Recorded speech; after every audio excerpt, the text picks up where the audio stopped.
आइए अभाज्य गुणनखंड को सीखते हैं कैसे निकाला जाता है।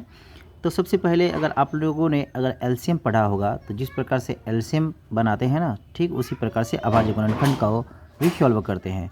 जैसे कि मान के चलिए अगर हम 16 को अभाज्य गुणनखंड निकालेंगे, 16 का अभाज्य गुणनखंड निकालेंगे तो सबसे पहले हमें किससे देना है, 2 से देना है। तो ये कितना हो जाएगा, 8 हो जाएगा। फिर 2 से देंगे तो 4 होगा, और फिर 2 से देंगे तो 2 होगा, और फिर से 2 से देंगे तो 1 होगा। अर्थात इसमें कहा जाता है कि जब तक तोड़ेंगे नहीं तब तक छोड़ेंगे नहीं है। अर्थात 16 का जो है ना अभाज्य गुणनखंड कितना हो जाएगा, तो 2 पे पावर कितना, 1 2 3 4, 4 को 2 है तो 4, इसके कपाड़ पे अर्थात सर पे लिख देना है 4।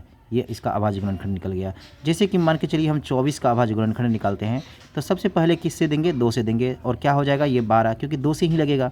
फिर 2 से देंगे तो 6 हो जाएगा, फिर 2 से देंगे तो 3 हो जाएगा, और फिर 3 से देना है, और ये क्या हो गया 1। तो इसमें अगर 24 का अभाज्य गुणनखंड देखेंगे ना तो 2 कितने बार आया है, 3 बार आया है। तो 2 के कपाड़ पे यानी सर पे लिखना है 3, और 3 कितने बार आया है, 1। तो 1 लिखे चाहे ना लिखे कोई फ़र्क नहीं पड़ता है, और इसका अभाज्य गुणनखंड ये बन के तैयार है।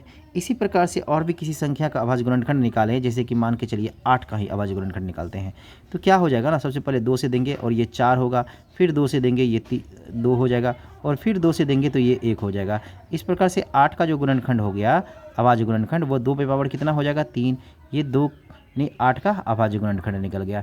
इसी प्रकार से किसी और संख्या का, जैसे कि मान के चलिए 9 का निकालते हैं तो 9 का जो अभाज्य गुणनखंड निकालेंगे, क्योंकि ये 2 से तो लगेगा नहीं तो इसमें 3 से देते हैं, 3 से 3 तिया 9 हो गया, और फिर से 3 से लगाना है और 1 हो गया। अर्थात 9 का जो अभाज्य गुणनखंड निकल के आया सामने वो 3 पे पावर कितना 2। अर्थात ये सब अभाज्य गुणनखंड निकालने की तरीका है, और ऐसे ही हम अभाज्य गुणनखंड को निकाल सकते हैं। उम्मीद करते हैं आप लोगों को समझ में आया होगा। अगर समझ गए होंगे तो लाइक शेयर एंड सब्सक्राइब ज़रूर करें।